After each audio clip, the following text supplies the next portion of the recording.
Wine Tasting. A Professional Handbook. 2nd edition. Food Science and Technology. International Series. Series Editor: Steve L. Taylor. University of Nebraska-Lincoln, USA. Advisory Board: Ken Buckle. The University of New South Wales, Australia. Mary Ellen Camara. University of Maine, USA. Roger Clemens. University of Southern California, USA. Hildegard Heyman. University of California Davis, USA. Robert Hutkins. University of Nebraska-Lincoln, USA. Ron S. Jackson. Quebec, Canada. Hugh Velt. Bilthoven, the Netherlands.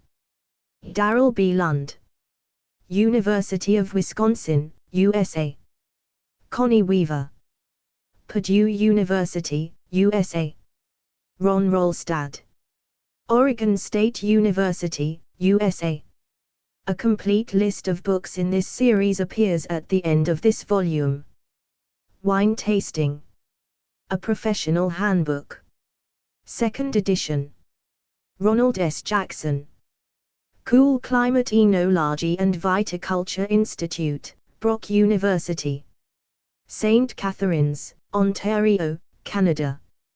Academic Press is an imprint of Elsevier. 30 Corporate Drive Suite 400, Burlington, MA 01803, USA. 525 B Street, Suite 1900, San Diego, California 92101 to 4495, USA. 84 Theobalds Road, London WC1X, 8R, UK. Copyright #2009, Elsevier Incorporated. All rights reserved. No part of this publication may be reproduced or transmitted in any form or by any means, electronic or mechanical, including photocopy, recording, or any information storage and retrieval system, without permission in writing from the publisher. Permissions may be sought directly from Elsevier's Science and Technology Rights Department in Oxford, UK, phone, 44 1865 843830, fax, 44 1865 853333. Email, permissions@elsevier.com. You may also complete your request online via the Elsevier homepage, http://elsevier.com, by selecting Support and Contact. Then Copyright and Permission, and then obtaining permissions. Library of Congress cataloging in publication data. Application submitted. British Library cataloging in publication data. A catalogue record for this book is available from the British Library. ISBN 978-0-12-374181-3. For information on all academic press publications, visit our website at www.elsevierdirect.com. Printed in the United States of America. 09-10-98-76-54-32-1. Dedication: to my wife, Suzanne Ouellet. V. This page intentionally left blank. Table of Contents. Preface, 15. Acknowledgements, 19. About the author, XZ. Chapter 1 Introduction. 1. Tasting Process, 1. Appearance, 4. Clarity, 4. Color, 5. Viscosity, 6. Spritz, 6. Tes, 6. Odor, 6. Orthonasal, in glass, odor, 6. In-mouth sensations, 14. Taste and mouth feel, 14.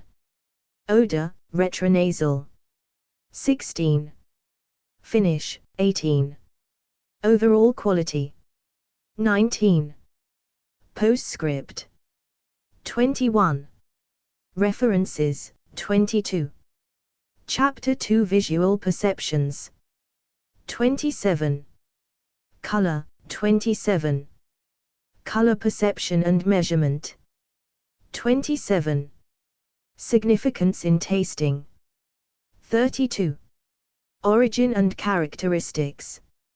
34. Red wines, 34.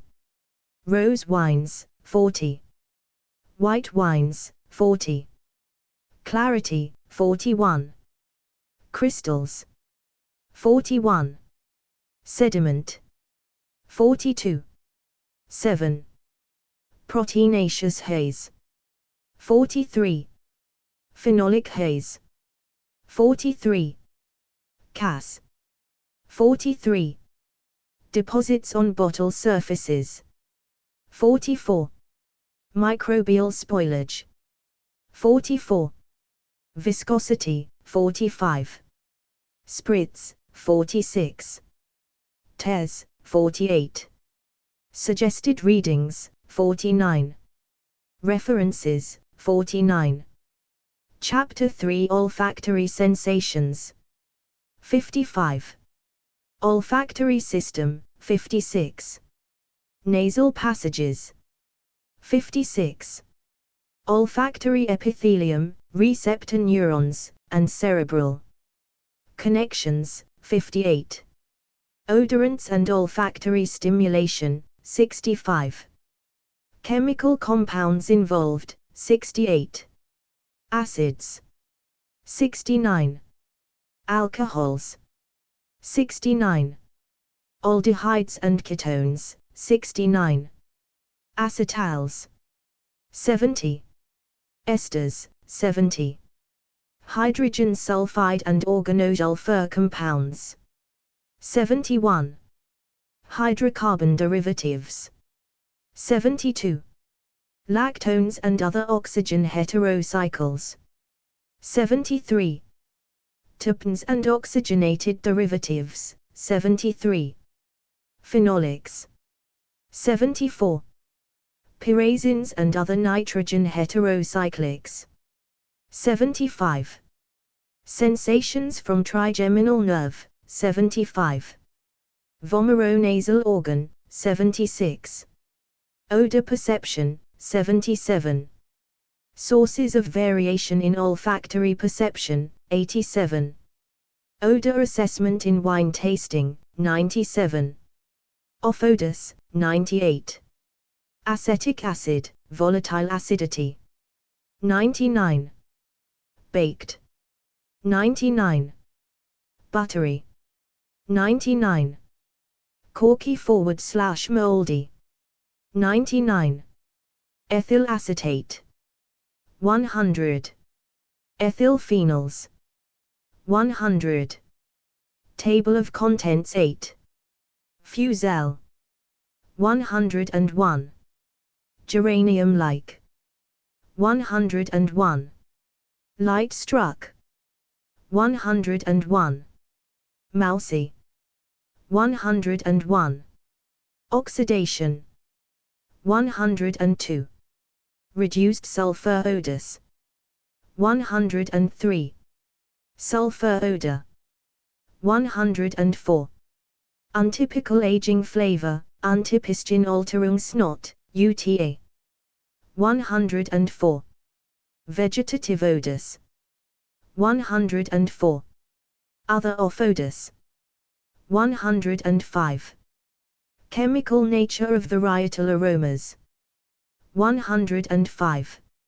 Suggested readings. 111. References. 112.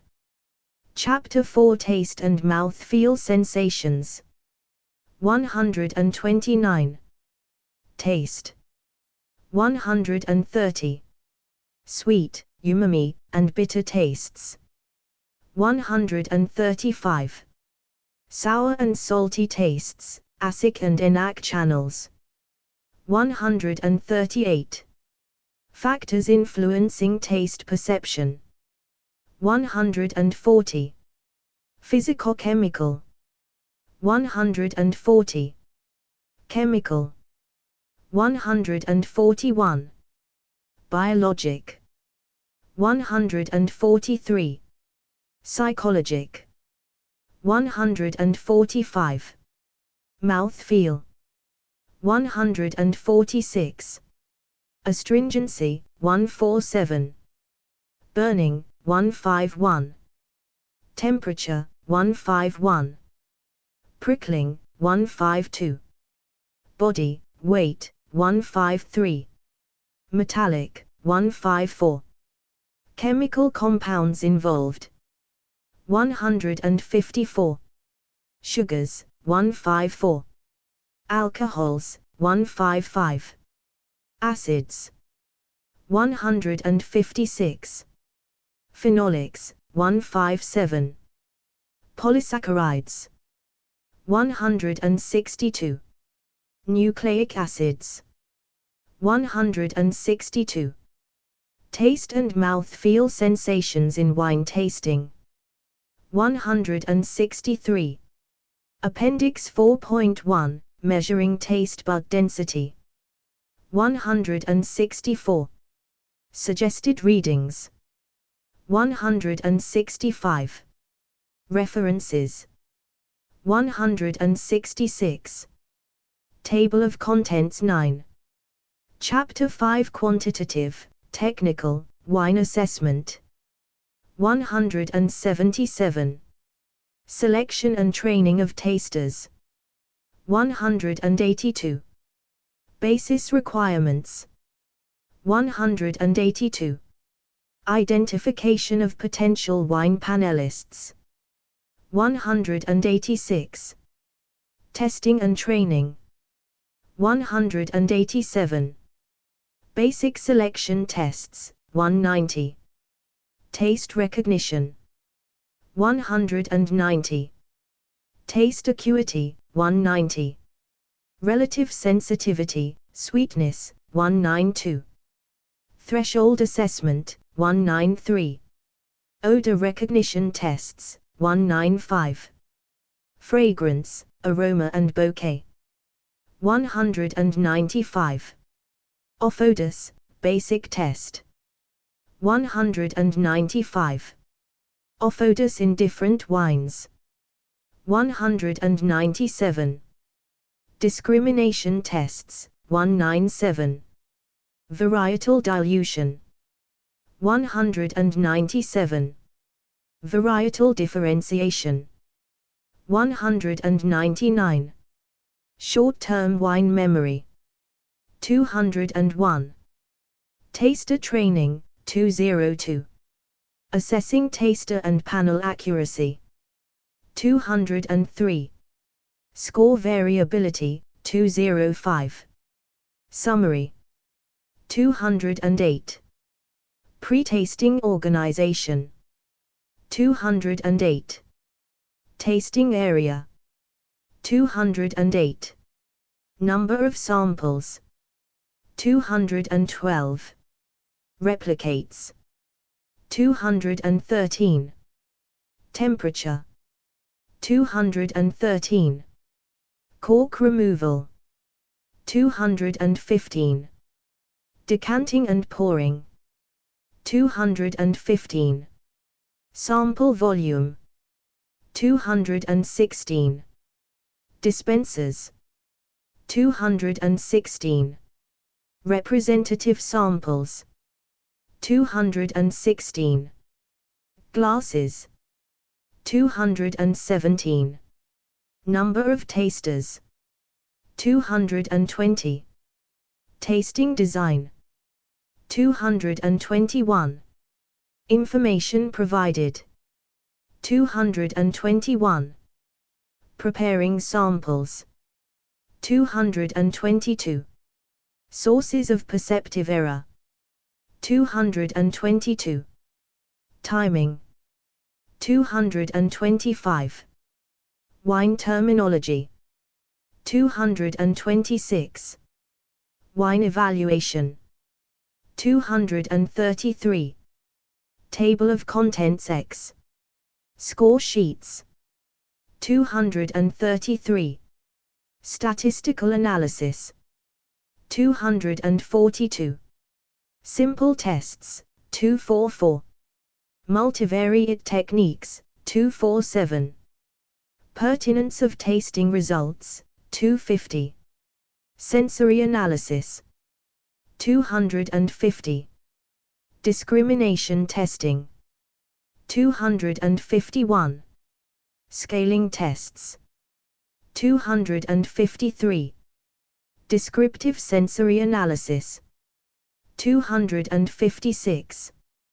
Time intensity, T, analysis. 268. Charm analysis. 271. Fingerspan cross-modality, FSCM, matching. 271. Chemical measures of wine quality. 272. Standard chemical analyses. 272. Electronic noses. 274. Occupational hazards of wine tasting.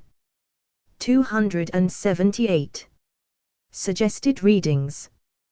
290. References. 291. Chapter 6 Qualitative Wine Assessment. 303. Tasting Room. 304. Information provided. 305. Sample preparation. 305. Decanting and breathing. 305. Temperature. 308. Glasses. 309. Sample number and volume. 310. Cork removal. 311. Palate cleansing. 312. Language. 313. Wine score sheets. 317. Sensory training exercises. 319. Staff training for medium to small wineries. 320. Tasting situations. 322. Wine competitions. 322. Consumer preference tastings. 324. Trade tastings. 327. In-store tastings. 328. Wine appreciation courses. 329. Wine tasting societies. 333. Home tastings. 336. Table of Contents 11. Appendices. 337. Suggested readings. 344. References. 345. Chapter 7 Styles and Types of Wine. 349. Still table wines. 351. White cultivars. 353. Red cultivars. 354. Production procedures. 356. Prior to fermentation, 356. During fermentation, 360. After fermentation, 361. White wine styles. 362. Red wine styles. 366. Rose wine styles. 371. Sparkling wines. 372. Fortified wines, dessert and appetizer wines. 377. Sherry, 379. Port. 381. Madeira. 384. Vermouth. 384. Brandy. 384.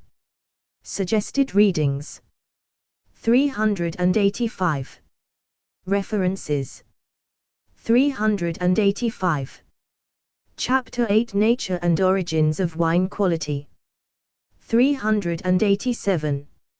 Sources of Quality. 390. Vineyard Influences. 391. Macroclimate. 392. Microclimate. 392. Species, variety, and clone. 395. Rootstock. 396. Yield. 398. Training. 400. Nutrition and irrigation. 401. Disease. 402. Maturity. 402. Winery. 403. Winemaker. 403. Prefermentation processes. 404. Fermentation.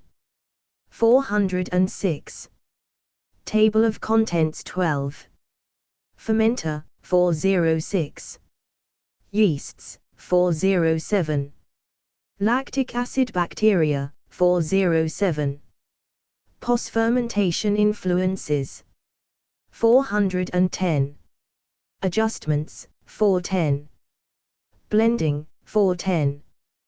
Processing, 411. Oak, 411. Bottle closure, 413. Aging, 414. Aging potential, 418. Chemistry. 420. Suggested readings. 422. References. 422. Chapter 9 Wine and Food Combination. 427. Introduction. 427. Wine Selection. 435. Historical Origins of Food and Wine Combination. 436. Concept of Flavor Principles. 439. Food and Wine Pairing. 440. Uses in Food Preparation. 448. Basic Roles. 448. Involvement in Food Preparation. 449. Types of Occasions. 450. Wine Presentation. 450. Presentation Sequence. 450. Cellaring. 452. Glasses. 453. Serving temperature. 454. Breathing. 454. Wine preservation after opening. 454. Label removal. 457. Final note. 458. Suggested readings. 458. References. 459. Glossary. 465. Index. 473. Table of Contents 13. This page intentionally left blank. Preface. Wine tasting means different things to different people. For this text, it primarily refers to critical wine assessment. Thus, it attempts to differentiate between perception, the human response to sensation, and sensation itself. It is searching for tangible reality. Training and experience are usually required to separate subjective response from objective evaluation. Usually, however, wine tasting is more concerned with the perception of reality. That is what sells wine. Thus, most wine tastings are conducted under conditions that favor positive assessment. This is not a criticism but a reflection of the diverse functions of wine tasting. Each has its purpose and merit, with none being inherently more appropriate than another. Winemakers have their particular interests in wine tasting, facilitating wine production in a particular style and checking for sensory defects before they become serious or irreversible. Wholesalers and retailers are interested in selecting wines that suit the desires of their clients and in avoiding faulty wines. For most connoisseurs, tasting wine is intended to enhance appreciation, either by itself or in combination with food. This is the clientele for whom most boutique or premium wine producers aim their products. For even a larger group of individuals, notably in Europe, wine is simply the standard food beverage, tasting with discernment being reserved for special occasions. For others, wine consumption is a status symbol or an affirmation of cultural heritage. Although the thrust of this text is scientific, selected sections can be used by any wine taster. Correspondingly, applied aspects are noted separately to facilitate their use by those less interested in tasting's academic aspects. In addition to differences in how people interpret wine tasting, the term taste has multiple meanings. Technically, it refers to specific chemosenses detected by modified epithelial cells located in taste buds. In common usage, however, it incorporates the somatosensory sensations of mouthfeel and olfaction. As a verb, it refers to the process of sampling beverages and foods, usually in a conscious assessing mode. The terms organoleptic and degustation specifically refer to aspects of this process, but for various reasons have not been espoused in either the scientific or popular literature. 15. The complexities surrounding the terms taste and tasting under scores a fundamental duality: gustatory, olfactory and mouth-feel sensations, as well as associated visual and auditory sensations derived from different physical locations. However, the responses, inter alia analyzed in distinct areas of the brain, are combined and integrated for final interpretation in a central location, the orbitofrontal cortex. These multisensory perceptions, and the memory traces they encrypt, generate what is termed flavor. It is a cerebral construct. Examples of this illusion are the sweet taste of many fruity odors, the loss of flavor from gum as its sugar content declines, and the nutty aspect of cracked wheat bread. The association with intake probably explains, at least partially, why the brain locates flavor as originating in the mouth and with tasting. The techniques described are primarily designed for professional tasters, those involved in assessing wine attributes, relative quality, or conformity to traditional varietal or regional styles. These skills are required not only for critical wine evaluation, but also for successful winemaking. Although analytic, these procedures can be adapted by the restaurateur or wine merchant, as well as individuals desiring to fully appreciate a wine's sensory attributes. Small wineries rarely employ the detailed sensory evaluation procedures noted in the text. Their wines are produced on the palate of the wine maker, the wine being considered a creative, artisanal product, not designed for a mass market. Their wines sell because sufficient customers accept the winemaker's perceptions.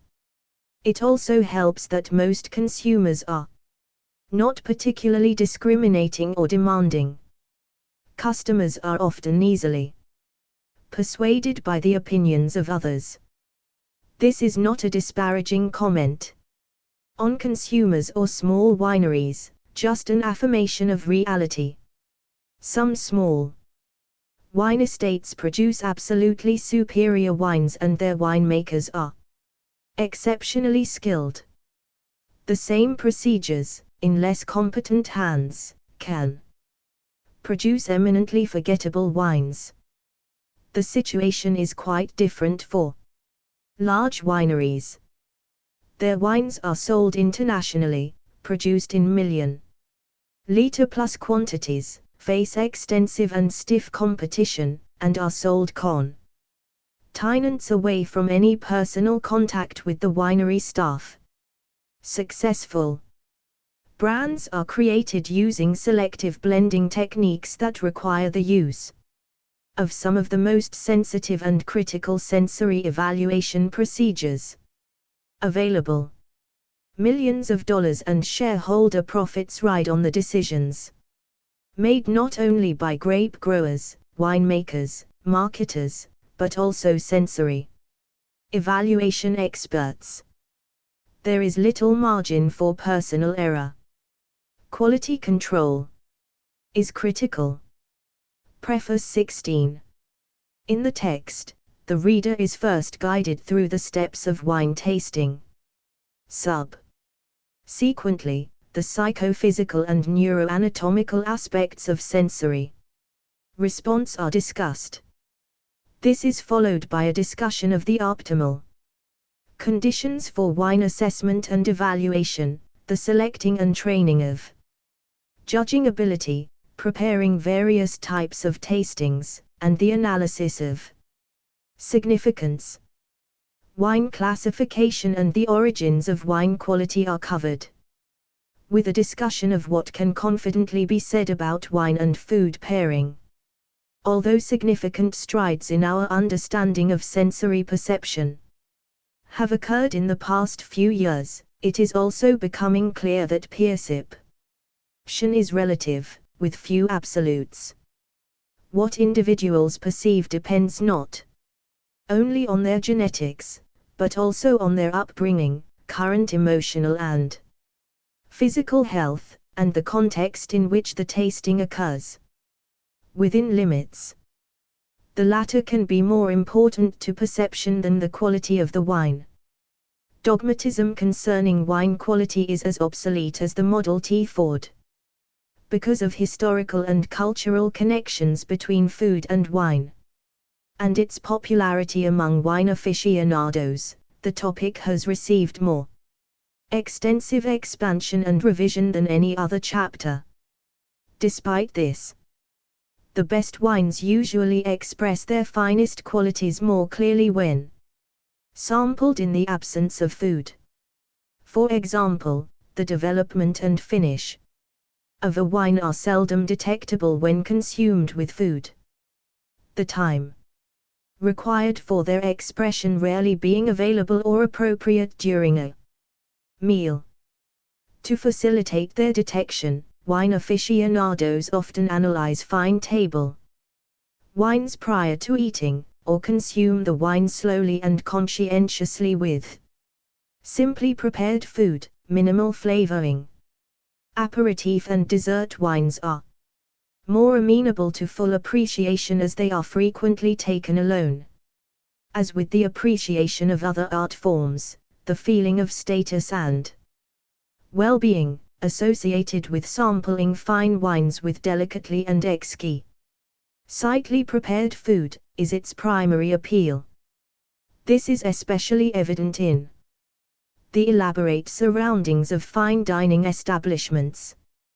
This is one of the advantages of surplus income, where the pleasures of eating can be divorced from simply abating hunger pangs. In addition, pairing wine with food helps avoid monotony at the table, except where the suggestions of experts are followed slavishly. Just the act of wine selection can give pleasure and a sense of intrigue. Wine can act as a wonderful accompaniment to a meal, helping to cleanse the palate while providing a distinct and gratifying sensation, and elevate mealtime to a sublime celebration of life. In turn, food freshens the palate to receive anew the flavors of the wine. Compatibility rests primarily in their differences, not on their similarities. In this regard, wine can be considered a food condiment. Correspondingly, a central tenet of Preface 17. Food and wine combination is that the attributes of the wine should neither clash with the food, nor be excessively mild or intense, in comparison with the predominant food flavors. This is all, of course, based on the flavor sensitivities of the individual, and acceptance of the concept of balance as desirable in wine and food combination.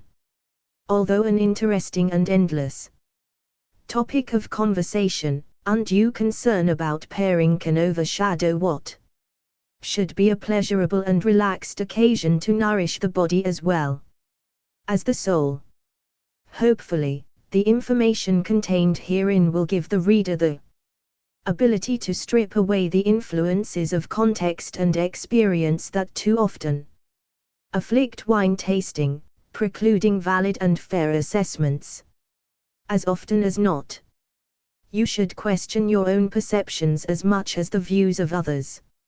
Investigations have clearly demonstrated how powerful expectation or suggestion can be, not only on the higher cognitive centers of the brain, but also on how they impact the responsiveness of receptor neurons. Knowing how the brain can potentially deceive us gives us the power to select what contextual or experience-based influences we permit to affect perception. It is always better to be in the driver's seat than to be driven. References included in the text are provided as a guide to further investigation, rather than attempting to be all-inclusive. Suggested readings. Supply a list of major texts and reviews. If anything, I hope that from time to time you will relax and fully contemplate the sensory intricacies of wine and how they can complement a meal. They can embellish our short span on this small speck of the universe with wonders that make life fully worth living. R. S. Jackson. Preface 18. Acknowledgements. Without the dedication of innumerable researchers, the complexities of human sensory acuity and perception would remain mysteries, and this book would have been impossible. Many thanks go to my students, participants of sensory panel tests, MLCC External Tasting Panel, the Manitoba Liquor Control Commission, and Academic Press for providing the opportunity to gain access to both the practical and theoretical sides of wine assessment. Finally, but certainly not least, I must express my thanks to the assistance provided by staff at Elsevier, notably Nancy Marajoglio and Christy Joswick. Their help and encouragement have been critical in bringing this book to fruition. 19. This page intentionally left blank. About the author. Ronald S. Jackson received his bachelor's and master's degrees from Queen's University, and doctorate from the University of Toronto. His sabbatical at Cornell University redirected his academic interest toward viticulture. and Enology. While professor and chair of the botany department, Brandon University, he developed the first wine technology course in Canada. For many years he was a technical advisor to the Manitoba Liquor Control Commission, developing sensory evaluation tests to train and assess members of its sensory panel. He was also a long-time member of the MLCC External Tasting Panel. In addition to preparing this book, he is author of Wine Science, Principles and Applications, 3e, 2008, Conserve Water Drink Wine, 1997, several technical reviews, and annual articles in Tom Stevenson's The Wine Report.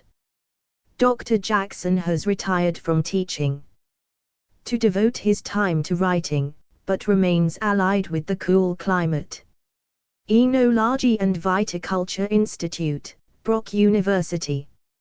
He may be reached at Elsevier, 525 B Street Suite 1900, San Diego, CA 92101 to 4495. XZ.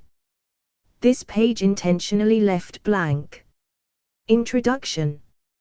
Chapter Contents. Tasting Process 1. Appearance 4. Odor 6. In-mouth sensations 14. Finish 18. Overall quality 19. Postscript 21. As befits one of life's finest pleasures, wine deserves serious attention. Nevertheless, no wine tasting procedure has achieved universal adoption. Most experienced wine tasters have their own preferred procedure. Although essential for critical tasting, those described here are too detailed. For the dinner table, the difference is equivalent to score analysis versus music appreciation. Critical tasting compares one or several wines against a real or theoretical standard. In contrast, wine with a meal is intended to be savored as a liquid refreshment. Although critical wine assessment is ill-designed for the dining room, due to the distractions of conversation and the interference of food flavors, the concentration involved in wine analysis can greatly enhance appreciation. Tasting process. The technique discussed here, Fig 1.1, is a synopsis of experience gained from assessing tasters, but is a reasonable starting point. No technique is ideal for everyone. Probably the most essential property of a serious taster is the willingness, desire, and ability to focus his or her attention on the wine's characteristics. Paynord, 1987, advocates rinsing the mouth with wine before embarking on serious tasting. Where tasters are unfamiliar with the characteristics of the Chapter 1. 1. Wine Tasting, a Professional Handbook, 2nd edition. Copyright #2009 by Academic Press, Incorporated. All rights of reproduction in any form reserved. Figure 1.1 Sequence of Wine Tasting. Chapter 1, Introduction to Wines to be tasted. It can familiarize the senses to the basic attributes of the wines. However, the introductory sample must be chosen with care to avoid setting an inappropriate standard and distorting expectations. Paynord also cautions against rinsing the palate between samples. He feels that it may alter sensitivity and complicate comparing wines. In this recommendation, Paynord is at variance with other authorities. Only when the palate seems fatigued does he support palate cleansing. Leaving palate cleansing up to Visual tasters assumes that they can judge accurately when their senses are beginning to show adaptation. Since this is a dubious assumption, it is safer to encourage tasters to cleanse their palate between each sample. In contrast, olfactory adaptation may have an advantage. For example, it may unmask the presence of other aromatic compounds. Goyert et al., 2007. It is a frequent observation that the quality and intensity of a wine's aromatic characteristics change as it is being sampled.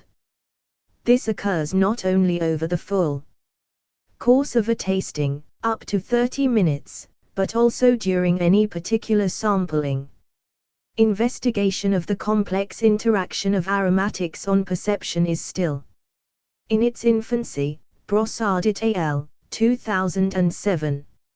Most wines are best sampled in clear, tulip-shaped goblets, Fig 1.2. Plate 5.11. The primary exception involves sparkling wines. These are normally judged in elongated, flute-shaped glasses, Plate 5.13. They facilitate observation of the wine's effervescence. All glasses in a tasting should be identical and filled to the same level, about 1/4 to 1/3 full. This permits each wine to be sampled under equivalent conditions.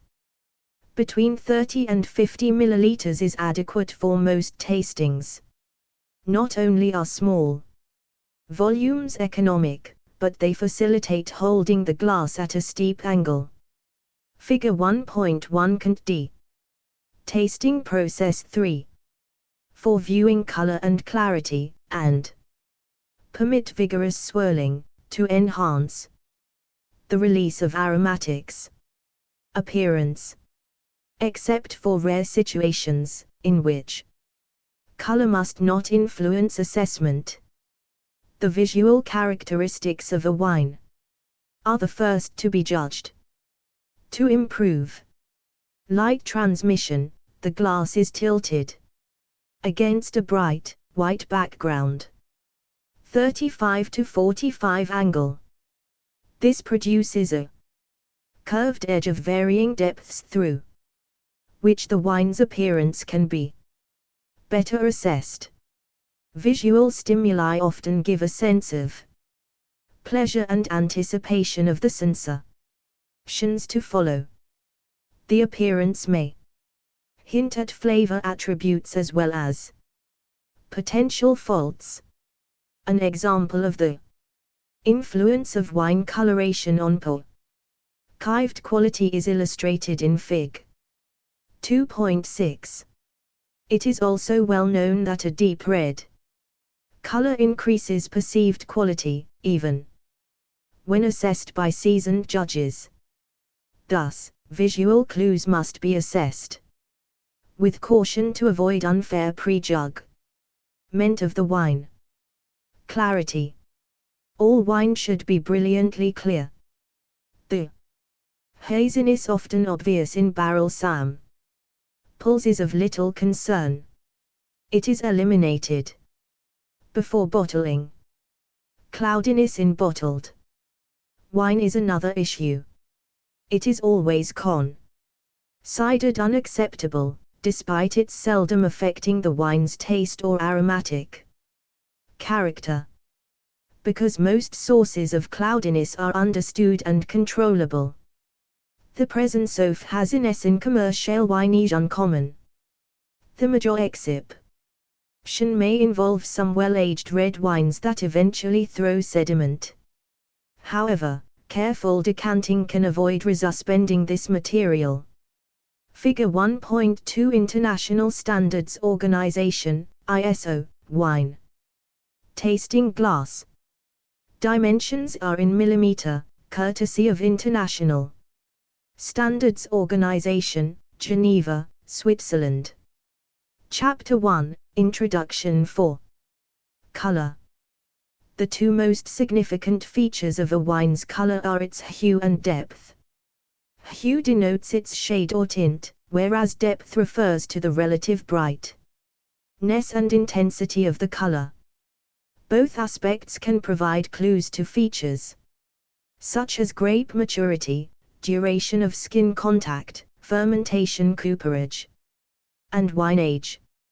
Immature white grapes yield almost colorless wines, whereas fully to over-mature grapes may generate yellowish wines. Increased maturity often enhances the potential color intensity of red wine. The extent to which these tendencies are realized largely depends on the duration of maceration, skin contact. Maturation in oak cooperage enhances age-related color changes, but temporarily augments color depth. During aging, golden tints in white wines increase, whereas red wines lose color density. Eventually, all wines take on tawny brown shades. Because many factors affect wine color, it is often inappropriate to be too dogmatic about the significance of any particular shade. Only if the wine's origin, style, and age are known, may color indicate its correctness. An atypical color can be a sign of several faults. The less known about a particular wine, the less significant color becomes in assessing quality. If color is too likely to be prejudicial, visual clues can be hidden by techniques such as using black glasses. Tilting the glass has the advantage of creating a gradation of wine depths. Viewed against a bright background, the variation in depth creates a range of hues and density attributes. Pridmarit al. 2005, give a detailed discussion of these phenomena. The rim of the wine provides one of the better measures of a wine's relative age. A purplish to mauve hue is an indicator of youth in a red wine. A brickish tint along the rim is often the first sign of aging. By contrast, observing wine down from the top is the best means of judging relative color depth. The most difficult task associated with color assessment is expressing one's impressions meaningfully in words. There is no accepted terminology for wine colors. Color terms are seldom used consistently or recorded in an effective manner. Some tasters place a drop of the wine on the tasting sheet.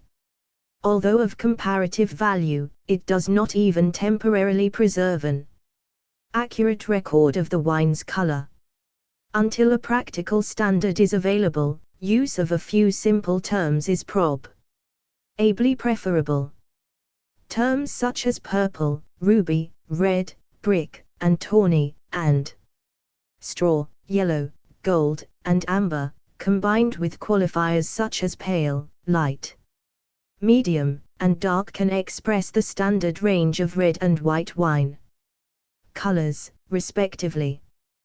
These terms are fairly self-explanatory and provide an element of effective communication. Tasting process 5. Viscosity. Wine viscosity refers to its resistance to flow. Factors such as the sugar, glycerol, and alcohol content affect this property. Typically, though, perceptible differences in viscosity are detectable only in dessert or highly alcoholic wines. Because these differences are minor and of diverse origin, they are of little diagnostic value. Viscosity is ignored by most professional tasters. Spritz. Spritz refers to the bubbles that may form, usually along the sides and bottom of a glass, or the slight effervescence seen or detected in the mouth. Active and continuous bubbling is generally found only in sparkling wines. In the latter case, the size, number, and duration of the bubbles are important quality features. Slight effervescence is typically a consequence of early bottling, before the excess, dissolved, carbon dioxide in newly fermented wine has had a chance to escape. Infrequently, a slight spritz may result from the occurrence of malolactic fermentation after bottling. Historically, spritz was commonly associated with microbial spoilage. Because this is now rare, a slight spritz is generally of insignificance. Tears, rivulets, legs, develop and flow down the sides of the glass following swirling. They are little more than a crude indicator of a wine's alcohol content, other than for the intrigue or visual amusement they may inspire. Tears are sensory trivia. Odor. When one is assessing a wine's fragrance, several characteristics are assessed. They include its quality, intensity, and temporal attributes. Quality refers to how the odor is described, usually in terms of other aromatic objects, for example, rose, apple, truffle, classes of objects, for example, flowers, fruit, veg. Tables, experiences, grandmother's pumpkin pie, East Indian store, barn yard, or emotional responses, elegant, subtle, perfumed. Intensity refers to the relative magnitude of the odor. Temporal aspects refer to how the fragrance changes with time, both in quality and intensity. Orthonasal, in glass, odor. Tasters are often counseled to smell the wine before swirling. This exposes the senses to the wine's most volatile aromatics. When one is comparing several wines, it is often more convenient to position oneself over the glasses than raise each glass to one's nose. Repeat assessment over several minutes provides the taster with an opportunity to assess one of a wine's. Chapter 1, Introduction 6.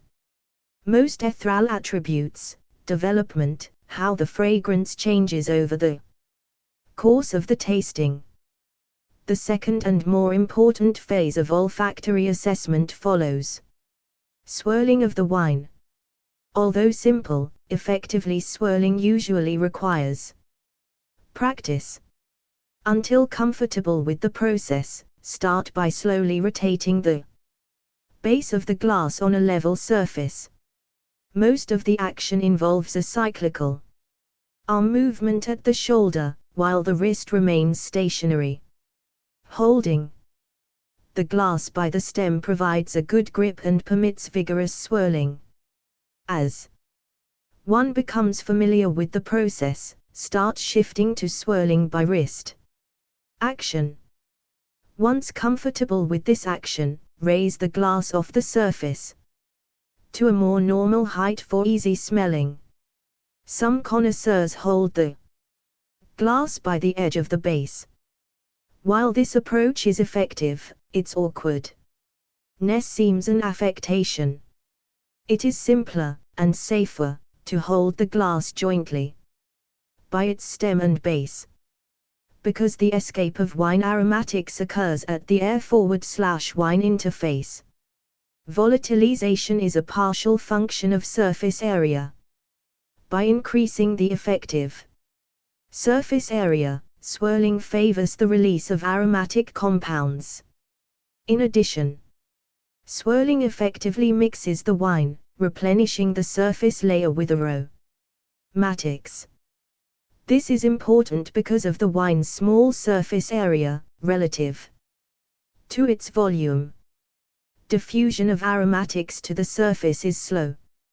For highly volatile compounds, those with high air-forward/liquid partition coefficients, CAL, the surface layers may rapidly become depleted of volatile molecules.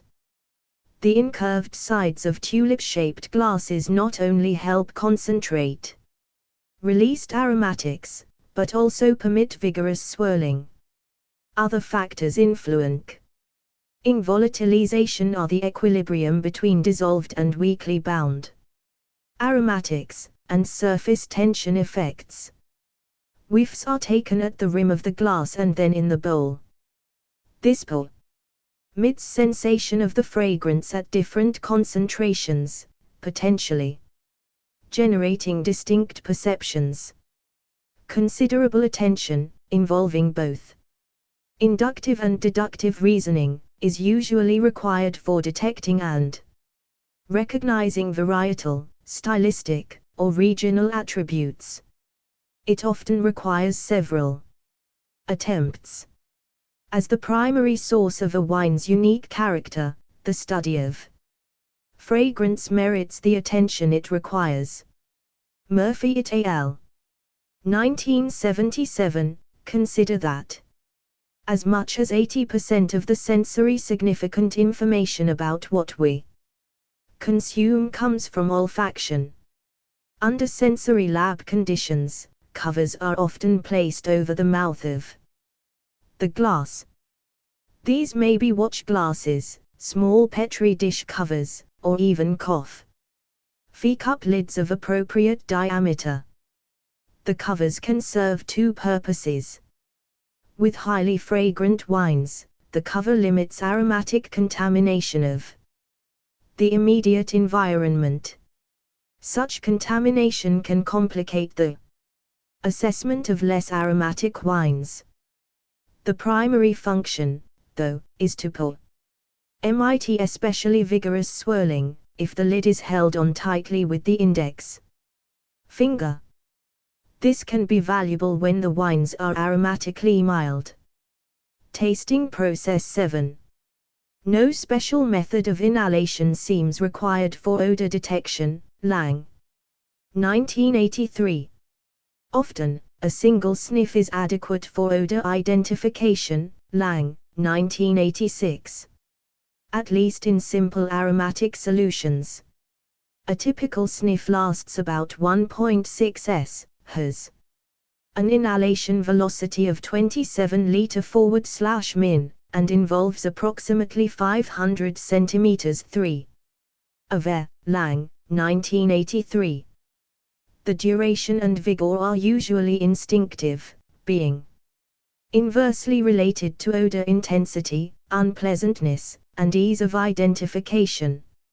Frank et al., 2006. Thus, although sniffing for more than half a second rarely improves odor identification, at least of single compounds under laboratory conditions. Lang, 1982, extending sniff duration up to 2 seconds may be helpful with aromatically neutral wines. However, for many wines, prolonged inhalation may only accelerate adaptation and loss of sensitivity. The action of sniffing by itself activates the cerebral olfactory centers. Sobel, 1998. This is similar to the activation of the gustatory cortex with tasteless solutions. Veldhuizen et al., 2007.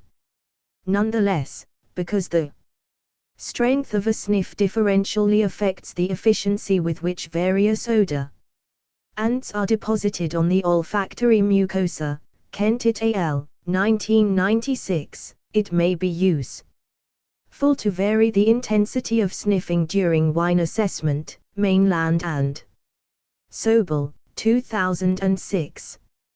Different odorants adsorb to the mucosa at different rates. Anal Ogus to a gas chromatogram. Longer inhalations appear to equalize odorant detection via both nostrils. Sobel et al., 2000, negating any potential effects of the typical differences in flow rate between the nostrils. Zhao et al., 2004.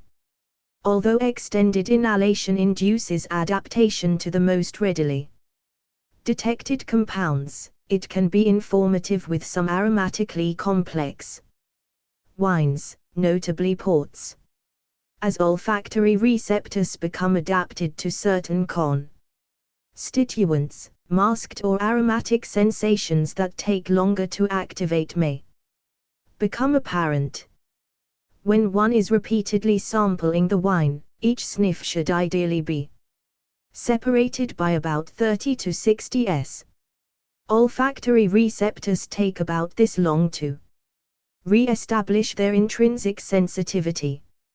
In addition, measurements of the rate of wine volatilization suggest that the head space, volume just above the wine, takes about 15 s to replenish itself. Fisher et al., 1996. In comparative tastings, the wines should be sampled in sequence. This diminishes the likelihood of odor fatigue developing from sampling the same fragrance over a short period. Ideally, assessment of a wine's olfactory features should be spread out over 30 minutes. This period is necessary to adequately evaluate features such as duration and development. Development is often likened to the unfolding of a flower. Development and the finish, see later in this chapter, are highly regarded attributes, and particularly important to premium wines. The higher costs of these wines are justifiable only if accompanied with exceptional sensory endowments. Chapter 1, Introduction 8. Regardless of the technique employed, it is important to record your impressions clearly and precisely. This is difficult for everyone, possibly because we are not systematically trained from an early age to develop the olfactory associations. The common difficulty in recalling odor names has been aptly dubbed the tip of the nose phenomenon, Lawless and Ingen, 1977. The primary purpose of taking notes is to focus attention on the central aromatic features that distinguish wines.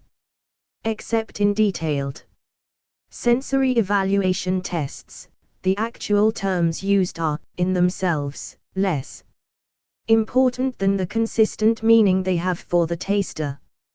Dissecting a wine's sensory attributes is often essential for the winemaker or sensory scientists but does not inherently improve sensory appreciation. Wine appreciation is not a simple sum of its parts any more than poetry appreciation is an arithmetic notation of its similes, alliterations, or rhythmic style. Most complex flavor perceptions are cerebral creations. They start from the detection of separate sensations, but it is their combined interactions that generate odor memories. Only the unique combinations of multiple sensations generate the typical fragrance of an object, be it wine, coffee, lilacs, or fried bacon. In the sensory analysis of wine, tasters are usually trained, using samples specifically designed for a particular research project. Reference samples for the various terms are commonly provided during tastings, appendices 5.1 and 5.2. Fragrance and off-odor charts, Figs 1.3 and 1.4, can assist in developing a common and consistent wine terminology. Terms help codify the aromatic attributes of wine, as particular note patterns characterize the music of specific composers. However, without specific and prolonged training, precise use of the most detailed tier of descriptors, for example, violet, black currant, truffle, is difficult. In general, middle-level terms, floral, berry, vegetal, seem more applicable, and are more effectively used by the majority of people. At the same time, odor analogy can delude people into believing they can accurately describe a wine's aromatic features, or discourage them into thinking that they are incapable of appreciating wine. Both situations are equally regrettable. Stress on descriptive terms can be misinterpreted, especially in wine appreciation courses. Charts should be used only to encourage focusing on a wine's fragrance. Once students recognize the importance of studying the wine's olfactory traits, description in terms of specific fruits, flowers, vegetables, etc., can become counterproductive. For example, fanciful terms are often invented in a vain attempt to be informative. This tendency is aggravated by the legitimate difficulty people have in verbalizing olfactory sensations. It is generally more advantageous for consumers to concentrate on recognizing the differences that exemplify varietal aromas, production. Tasting Process 9. Figure 1.3 Wine Fragrance Chart, from Jackson, 2000, reproduced by permission. Chapter 1. Introduction. 10. Styles, and an aged bouquet. Then articulate these in words. Except for research purposes, lexicons of descriptive terms are best left for the purposes for which they were primarily developed, descriptive sensory analysis. Under laboratory conditions, impressions, both positive and negative, should be recorded. For this, selection of an appropriate tasting sheet is important. Figure 1.5 provides an example of a general tasting sheet for wine appreciation courses. Figure 1.4 Wine Off-odor chart, column. At right notes examples of causal chemicals. From Jackson, 2000. Reproduced by permission. Tasting Process 11. Figure 1.5 General wine tasting sheet, usually enlarged to 11 17-inch paper. Chapter 1. Introduction. 12. Designed for enlargement to 11 17-inch sheets, the circles indicate the placement of 6 wine glasses. Reduced photocopies of the labels can be placed in the blank spaces above the 6 comment columns. Alternately, a simple hedonic tasting sheet, such as illustrated in Fig. 1.6, may be adequate. Tasting sheets are discussed further in chapters 5 and 6. In addition to verbal descriptions, a line drawn on a hypothetical scale can visually illustrate shifts in flavor intensity throughout a tasting. Fig. 1.7.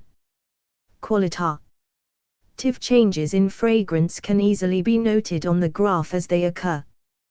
The process can rapidly, clearly, and succinctly express impressions. Figure 1.6 Hedonic wine tasting sheet for quality assessment, from Jackson, 2008. Reproduced by permission. Tasting Process 13. In-mouth sensations. Taste and mouth feel. After an initial assessment of fragrance, attention turns to taste and mouth feel. As with odor, several modalities are assessed. They may include their quality, intensity, as well as temporal and spatial pattern. Quality refers to the type of taste or mouth-feel sensation, for example, sweetness, sourness, bitterness, astringency. Intensity pertains to the perceived strength of the sensation. The temporal pattern relates to how quality and intensity change over time. The spatial pattern concerns the location of the sensations on the tongue, cheeks, palate, and throat. The time, intensity curve and spatial pattern can be important in assessing the qualitative attributes of a sensation. The differences between sucrose and artificial sweeteners provide a familiar example. Of these four sensory attributes, more applicable, but less understood, are the qualitative differences and time intensity profile of the various organic acids and tannins in wine. Tasting commences with sipping about 6 to 10 milliliters of the wine. As far as feasible, the volume of each sampling should be kept equivalent to permit valid comparison among samples. Active chewing, brings wine in contact with all regions in the oral cavity. The first taste sensations potentially recognized are those of sweetness and sourness. Sweetness, if detectable, is initially and generally most noticeable at the tip of the tongue. In contrast, sourness is more evident along the sides of the tongue and insides of the cheeks, depending on the individual. The sharp aspect of acidity typically lingers considerably longer than the perceptions of mild sweetness. Because bitterness is detected later, its increasing perception may coincide with a decline in the detection of sweetness. It can take upward of 15 seconds before bitterness reaches its peak, usually most detectable within the central, posterior portion of the tongue. Thus, it is advisable to retain the wine in the mouth for at least 15 s. Subsequently, the taster tends to concentrate on mouth-feel sensations, such as the dry, chalky, rough, dust in the mouth aspects of astringency. Figure 1.7 graphic representation of the development of a wine's fragrance during a tasting. Specific observations can be applied directly to the point on the graph where the perception was detected. Chapter 1, Introduction 14. And the perceptions of burning, alcohol or phenol-induced sensations, or the prickling aspect of carbon dioxide, if present at concentrations above 0.3 g/100 ml. These and other tactile sensations are dispersed throughout the mouth, without specific localization. As noted, temporal differences in the sequence of detection usually can aid identification. Kuznicki and Turner, 1986. This capacity is, however, partially dependent on the taster's approach. Prescott et al., 2004. That is, analytic, conscious concentration of specific sensations, versus synthetic, a holistic response to the integration of sensations in the mouth. Identify. Cation is also dependent on intensity differences and the number of distinct sensations. Marshall et al., 2005. The upper limit for identification is usu. Ally 3, Lang et al., 2002. In contrast, the duration of sensations is not particularly diagnostic. Persistence reflects more the concentration and maximum perceived intensity of the taste than its category. Robichaud and Noble, 1990. Although significant in some critical tastings, the purpose of noting and recognizing individual sapid sensations is less important than focusing on how they integrate to form holistic perceptions such as balance, flavor, and body. These perceptions arise from multiple sensory inputs, often including taste, mouthfeel, and fragrance. For example, the creaminess of dairy products is dependent not only on mouthfeel and fat particle size, but also on aroma. Kilcast and Clegg, 2002. The integration of multiple sensory inputs often occurs unconsciously. Examples are the association of sweetness with fruity odors and the increased flavor of intensely colored solutions. These associations form instinctively, thus, the illusion of sweetness found in dry white wines possessing a fruity fragrance, or the perception of increased flavor in more intensely colored wines. Although a natural phenomenon, their effects appear to be offset by cognitively focusing on individual aspects of complex sensations. Van der Klaar and Frank, 1996, Prescott, 1999.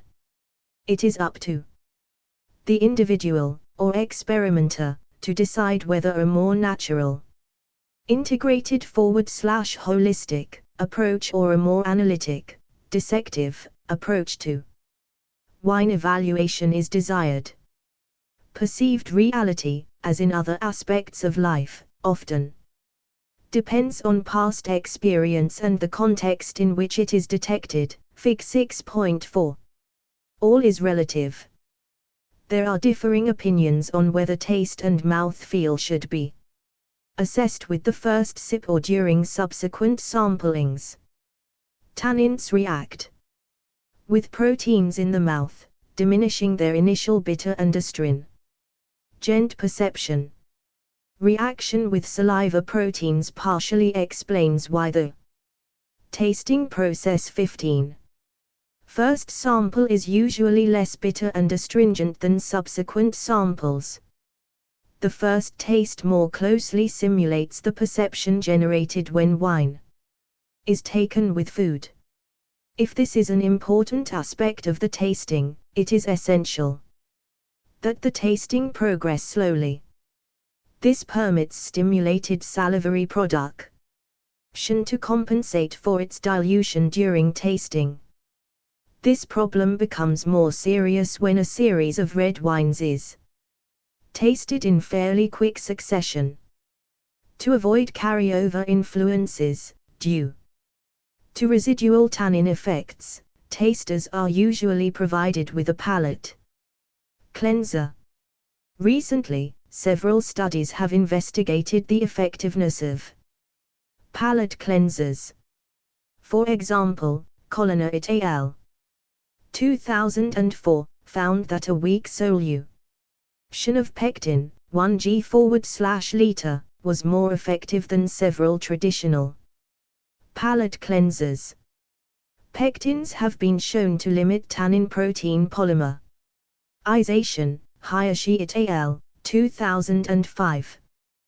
This tendency applies particularly to ionic carbohydrates, notably xanthans, but also to pectins and gum arabic. Matus et al. 2004. Polymerization is most marked with galoylated flavonols, Hayashi et al. 2005, and becomes less effective as tannin polymer size increases. Matus et al. 2004. Brannan et al. 2001, provide additional information on palate cleansers, suggesting 0.55% carboxymethylcellulose, 1%, due to its low residual effect in the mouth.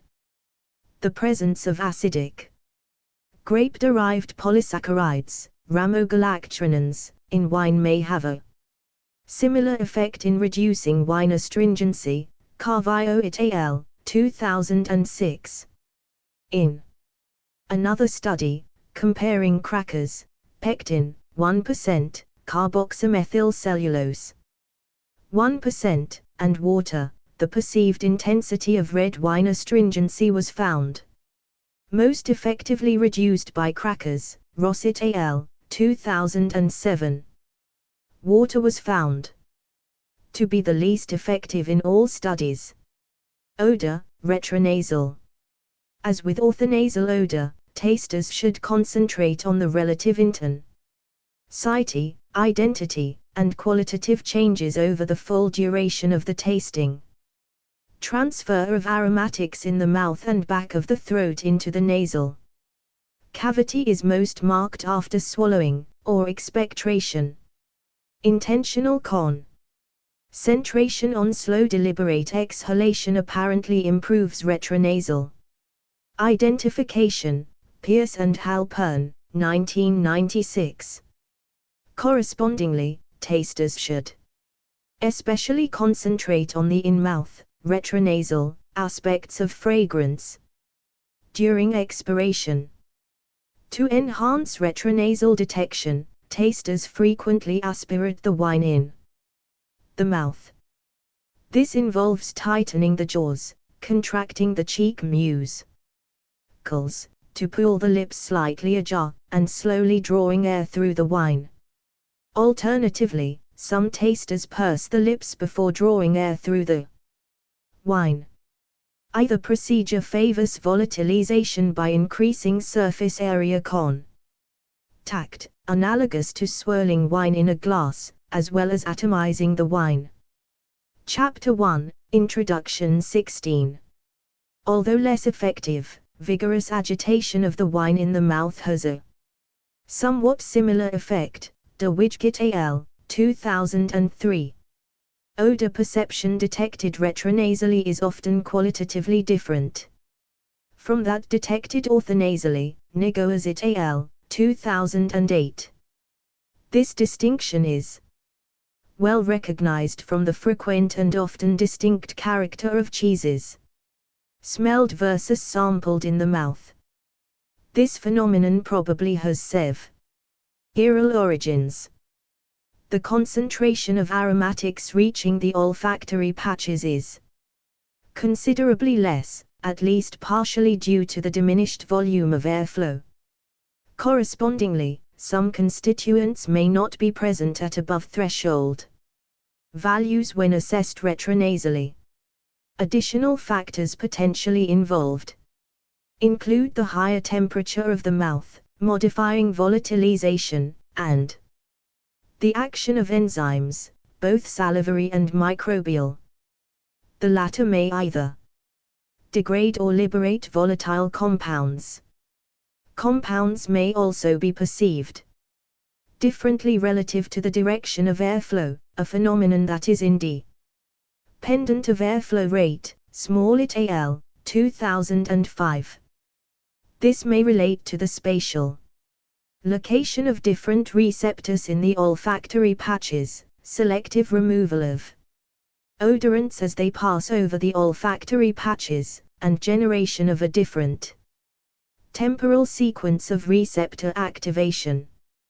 This may be analogous to playing a segment of music backward, or in the holistic versus analytic interpretation of faces viewed normally or upside down, Murray, 2004. Although retronasal olfaction is important by itself, it is primarily in its integration with taste and mouth-feel sensations that it has its greatest, usually unrecognized, influence. This integration generates the perception of flavor. The importance of retronasal olfaction to flavor is easily demonstrated by clamping the nose, limiting the access of aromatics in the mouth to the nasal passages. Foods and beverages lose most of the identifiable attributes when the retronasal component is missing. Some tasters complete their assessment of the fragrance with a prolonged aspiration. Following inhalation, the wine is swallowed, and the vapors slowly exhaled through the nose. This aspect is often referred to as the after smell. While occasionally informative, it is typically of value only with highly aromatic wines such as ports. Following assessment, the wine is either swallowed or expectorated. In wine appreciation courses, wine societies, and the like, the samples are typically consumed. Because the number of wines being tasted is often small, and assessment not critical, Consumption is unlikely to seriously affect taste. Ing skill. However, if 20 or more wines are sampled, as in competitions or technical tastings, consumption must be assiduously avoided. Skolton, 1987, has shown that expectoration avoids significant amounts of alcohol accumulating in the blood. Nonetheless, sufficient tannic material may be consumed to induce a headache. To avoid this, taking a tasting process 17.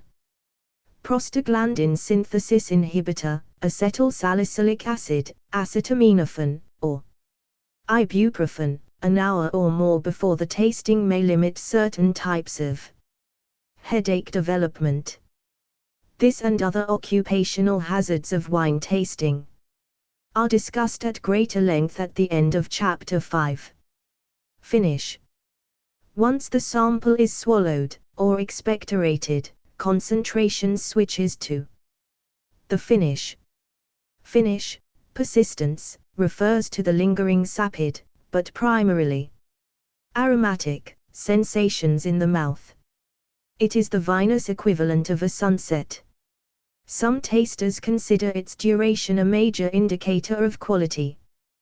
Depending on the characteristics of the wine, the finish may last but a few seconds to several minutes. Buettner, 2004. Its duration, measured in seconds, is termed its caladi. The finish appears to depend on the thin film of wine that coats the mouth and throat, as well as compounds that absorb and are slowly released from the mucous lining of the throat. Bucking, 2000, and nasal passages. Transfer of aromatics to the nose arises from two interrelated but distinct mechanisms. Normand et al., 2004. These are the same as noted concerning retronasal olfaction, punctuated surges of air from the throat associated with swallowing, and the more tranquil outflow of air associated with exhalation. Fig 1.8. Both draw aromatics from the oral cavity into the nose. The pattern of flow can be regulated by adjusting swallowing. Fig 1.8c, varying the breathing cycle, and tilting the head forward. These actions affect the opening of the velum, soft palate. During swallowing, the velum and uvula form a tight seal at the back of the nasopharynx, preventing the passage of odorants into the nose. Buettner et al., 2001. After swallowing, the velum returns to its normal position, allowing volatiles to re-enter the nasal passages. The finish tends to be subtle and fleeting, due to the progressive loss of aromatics and their low concentration. In addition, only those compounds able to persist in and subsequently escape from the saliva and forward/or mucus are likely to be detected. Learned associations of odor forward/taste combinations also significantly affect perceived odor intensity, independent of the concentration of aromatics in the nose. Hollowood et al., 2002. Thus, experience can play a significant role in the perception of a wine's finish.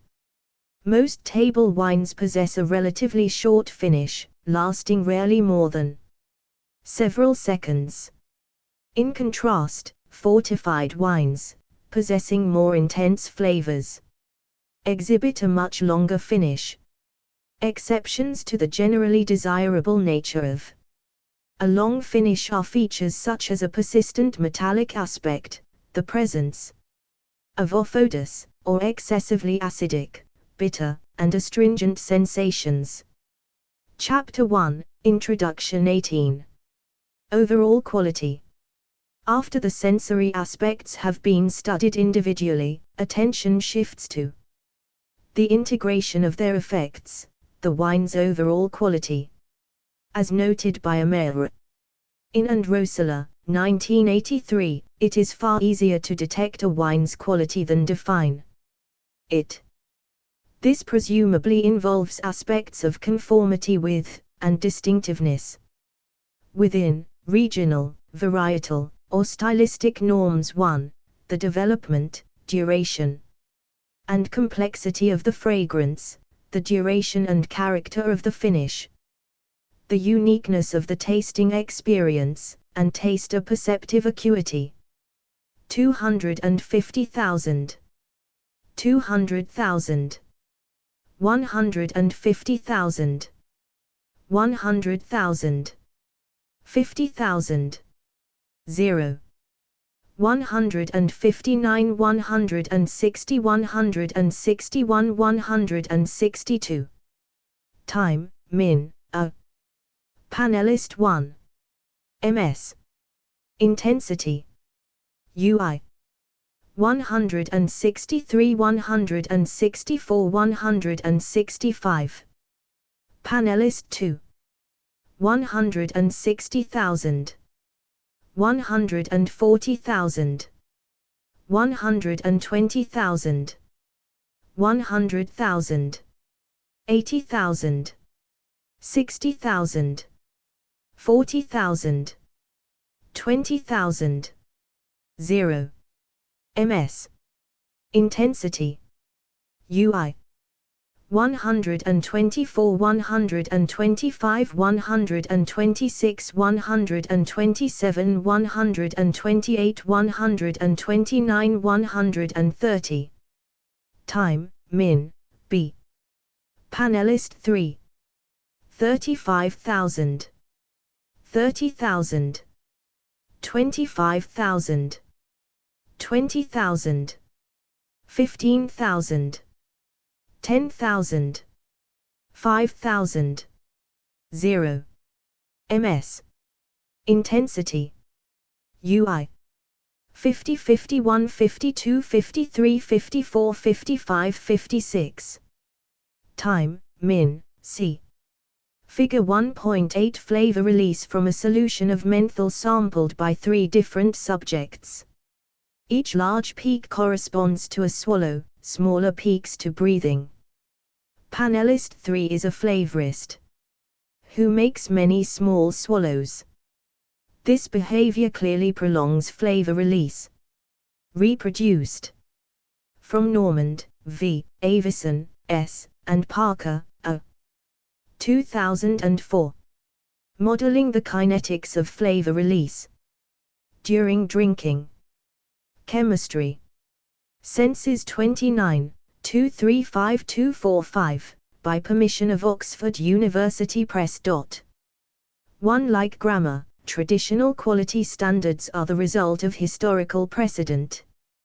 The attributes considered appropriate for a particular wine have evolved through the cyclical interaction of winemakers and discriminating consumers.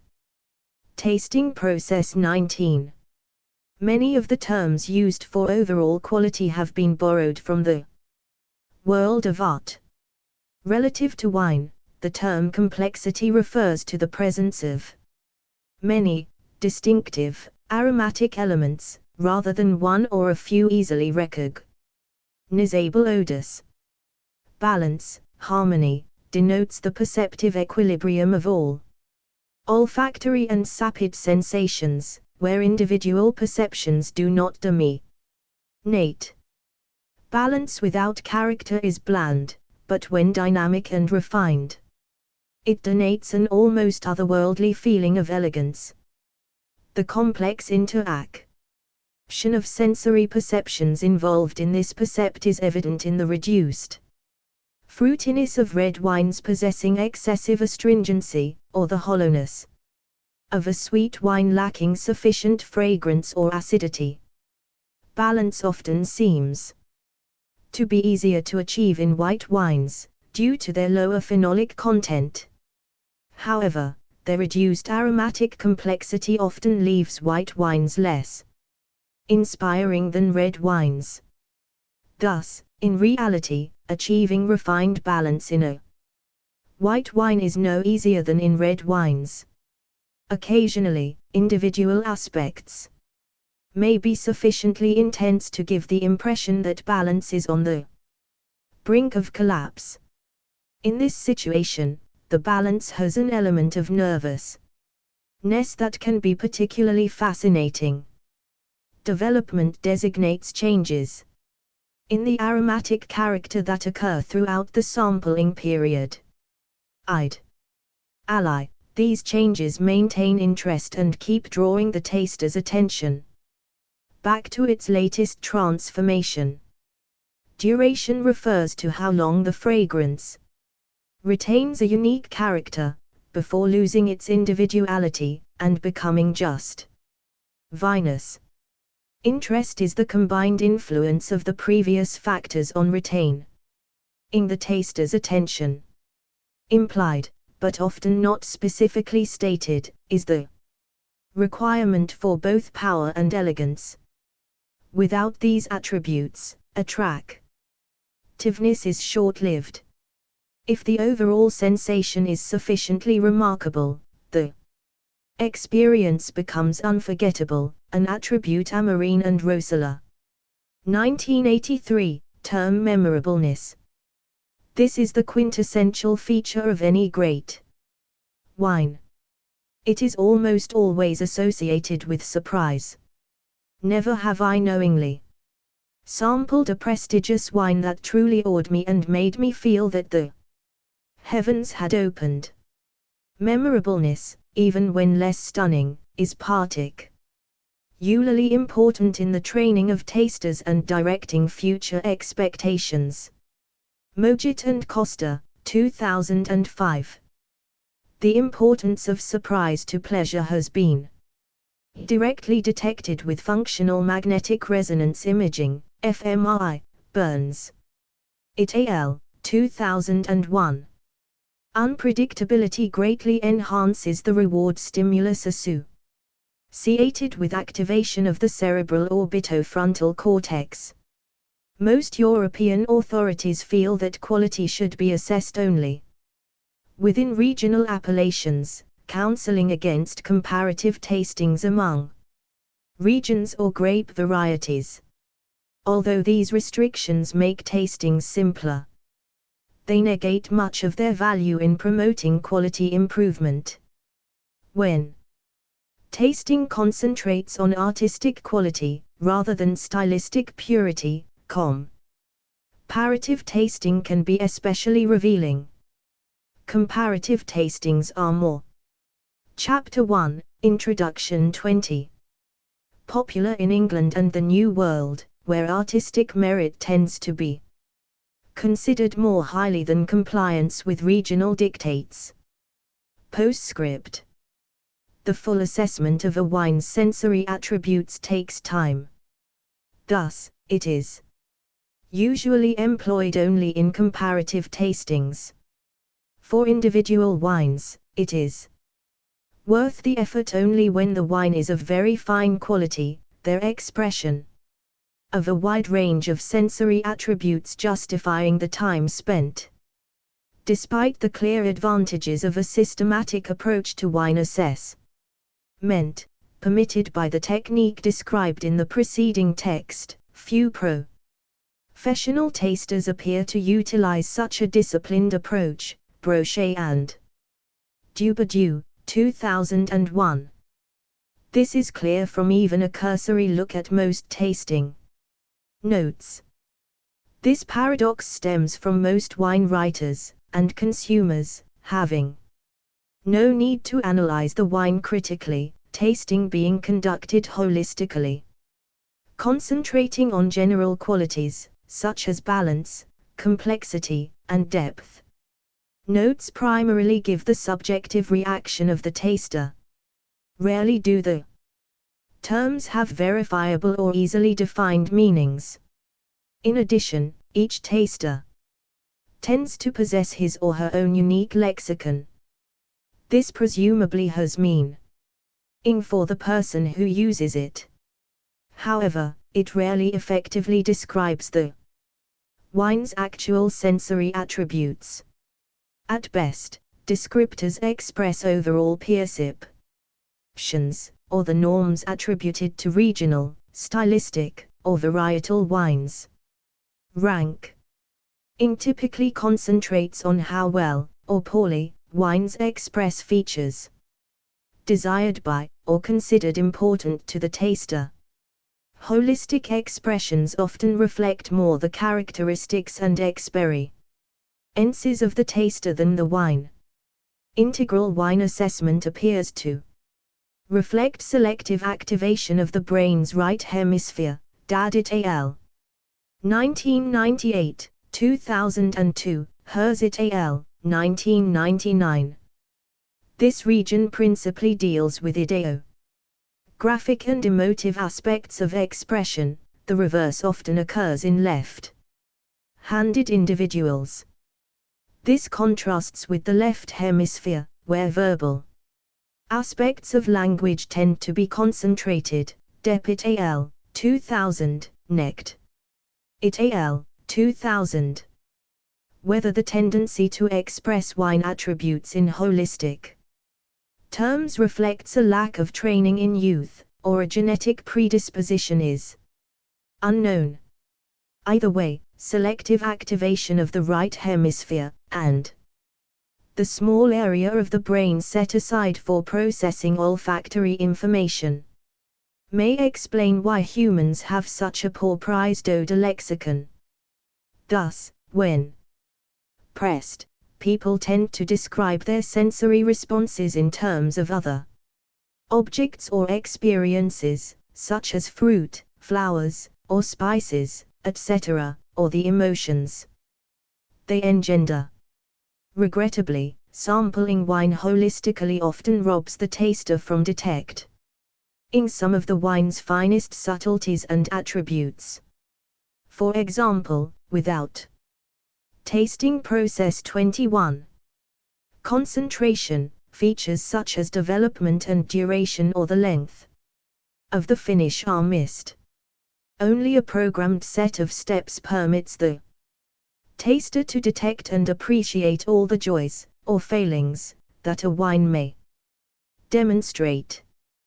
Wine drinking is basically an aesthetic experience, or at least it is to the people who write wine books. Leyra, 1975. References: Amarine, Emma, and Rosala, E.B. 1983. Wines, Their Sensory Evaluation.